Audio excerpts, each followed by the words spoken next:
पूछा हमने, और अलग से तो कोई सवाल नहीं पूछा। हमने उन्हीं से पूछा कि पिछली बार आप आए थे ये बोल गए थे, उसके पिछली बार आए थे आप ये बोल के गए थे। हमने कहा खाद्य सुरक्षा बिल मध्य प्रदेश में चालू है, यहाँ पे 1 रुपए किलो हम अनाज देते हैं, आप 2 रुपए किलो अनाज के लिए पब्लिसिटी कर रहे हो। ये किसी भी परिस्थिति में मध्य प्रदेश में लागू इसलिए नहीं हो सकता कि इससे अच्छा बिल मध्य प्रदेश में जारी है। जो चीज लागू नहीं हो सकता उसका प्रसार प्रचार आप क्यों कर रहे हो, ये एक सवाल है, सामान्य सवाल है। लेकिन विजेंद्र जी, बीजेपी थी जो खाद्य सुरक्षा कानून का समर्थन कर रही थी। जब खाद्य सुरक्षा कानून आया तो बीजेपी थी जब समर्थन कर रही थी, उन्होंने कभी नहीं कहा कि इसका ये आना नहीं चाहिए, या फिर क्योंकि क्या उस वक्त कुछ डर था आपको? नहीं, इस बात का अर्थ नहीं। मैं ये बोल रहा हूं कि ये कानून, खाद्य सुरक्षा कानून पहले पूरे देश में नहीं था, परंतु मध्य प्रदेश में पहले से था, और हमने इसलिए समर्थन किया कि पूरे देश में लागू होना चाहिए। परंतु मध्य प्रदेश में ये लागू इसलिए नहीं हो सकता कि हमारे पास वो खाद्य सुरक्षा कानून दूसरे नाम से हमारे यहाँ लागू है, और हम 1 रुपए किलो अनाज देते हैं, आप 2 रुपए किलो की बात कर रहे हो। और इसलिए केंद्र सरकार जो नियम है प्रदेश और केंद्र के, उसके अनुसार मध्य प्रदेश से ही लागू कराना चाहेंगे, और वो लागू हो चुका है। तो हमने कहा कि आप मध्य प्रदेश के लोगों को भ्रमित क्यों करना चाहते हो, हम तो इतनी सी बात कर रहे हैं।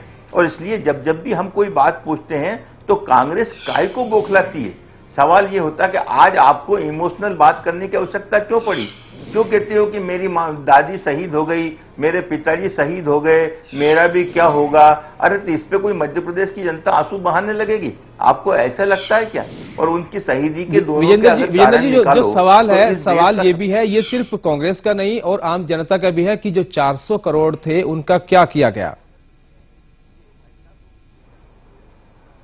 अरे 400 करोड़ केंद्र सरकार ने मध्य प्रदेश सरकार को अगर भेजे हैं तो भाई साहब वो किसी व्यक्ति को या किसी नेता को नहीं भेजे, गवर्नमेंट को भेजे, और गवर्नमेंट के पास ऑडिट होता है, एक एक पैसे का हिसाब होता है। ये तो ऐसे बात कर रहे हैं जैसे यहाँ पे दान दक्षिणा में 400 करोड़ रुपए भेजे होंगे। केंद्र सरकार का फंड है जिसमें मध्य प्रदेश का अधिकार होता है। एक बात याद रखें विजेंद्र जी, जब विधानसभा चुनाव में आने से पहले आपने 24 घंटे बिजली का वादा किया था और भ्रष्टाचार पर लगाम लगाने की बात की थी, लेकिन ये भी आप जानते हैं कि क्लर्क से लेकर चपरासी तक वहां पर करोड़पति बनते नजर आए, छापे भी पड़े और उसके बाद उनका खुलासा भी हुआ। ये वादे आपने किए थे बिजली का और साथ ही भ्रष्टाचार का, इन पर क्या आप सफाई देंगे, क्या कहेंगे? क्योंकि बिजली क्या वाकई 24 घंटे मिल रही है मध्य प्रदेश में? मैं वही कहता हूं कि पिछली काल में कुल 8 घंटे बिजली भी नहीं मिलती थी।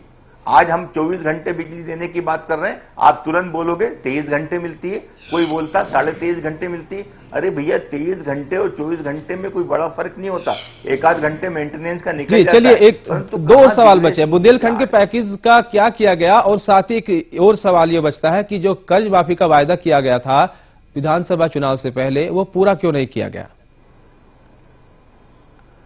अभी कुछ ही दिन पहले माननीय मुख्यमंत्री जी ने, और ये लगने की अधिसूचना लगने की पहले मध्य प्रदेश शासन के प्रवक्ता ने कहा है कि 300 कुछ करोड़ की जो बात हुई थी उसमें 100 कुछ करोड़ आए थे, 600 करोड़ हमने हमारे पास से मिला है, और बुंदेलखंड में 800 करोड़ का पैकेज बना के खर्च किया है। वो केंद्र सरकार अपने 100 करोड़ के लिए ढिंडोरा पीटने का आवश्यकता नहीं, मध्य प्रदेश सरकार ने 500 करोड़ और समय बहुत कम है। आप एक सवाल का जवाब, आपसे सिर्फ छोटा सा एक कमेंटमेंट आपका, कि जिस तरीके से वादा आपने किया था कि सीधे तौर पर कर्ज माफ किया जाएगा, लेकिन वो हुआ नहीं है, वो जनता कहती है, ना तो कांग्रेस के नेता कहते हैं, नहीं हम कह रहे हैं। जी, हम वादे से एक कदम आगे बढ़े।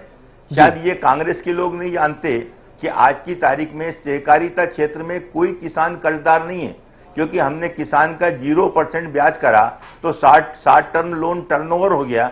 आज की तारीख में ब्याज 0% नहीं, जो कर्ज माफी की बात हुई थी, कर्ज माफी में और 0% ब्याज में कम में कोई किसान कर्ज। विजेंद्र जी, अभी हम रवि जी के पास जाते हैं, उनसे सवाल पूछते हैं। नहीं है विजेंद्र जी, नहीं होता तो आप कर्ज कैसे माफ करोगे? विजेंद्र जी, अभी सवाल जो है रवि जी बैठे हैं। रवि जी समय का मैं सबसे पहले सवाल जो है, जो लगातार बात की जा रही है कि गरीबी हटाओ के नारे के लिए 72 साल के बाद भी देश से गरीबी नहीं हटी, क्या लगता है कि ये कांग्रेस की असफलता है? आखिर इसकी पीछे वजह क्या रही? छोटा सा आंसर। देखिए, गरीबी हटना ये कोई बच्चों का खेल नहीं है।